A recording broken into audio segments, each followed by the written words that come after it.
Hi mga ka-edits! So ngayon ay ituturo ko sa inyo kung paano gamitin ang text-to-speech sa CapCut. So pwede ito siya sa mga baguhan pa lang sa pagbablog. Kung nahihiya kang iparinig ang boses mo, pwede natin gamitin ang text-to-speech para ibang boses ang magbo-voice over para sa'yo.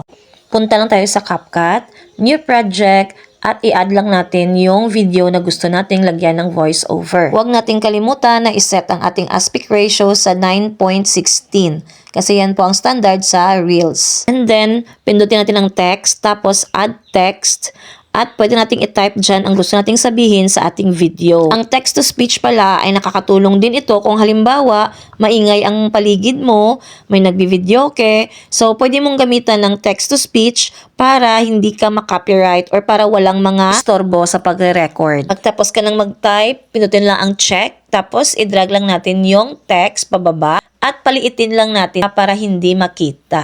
At itago lang natin siya sa baba. Tapos, pindutin na natin ang text-to-speech at makikita mo dyan mga iba't ibang mga characters. Pili ka lang kung anong gusto mong boses. Hello guys, it's Recognition Day. Hello guys, it's Recognition Day.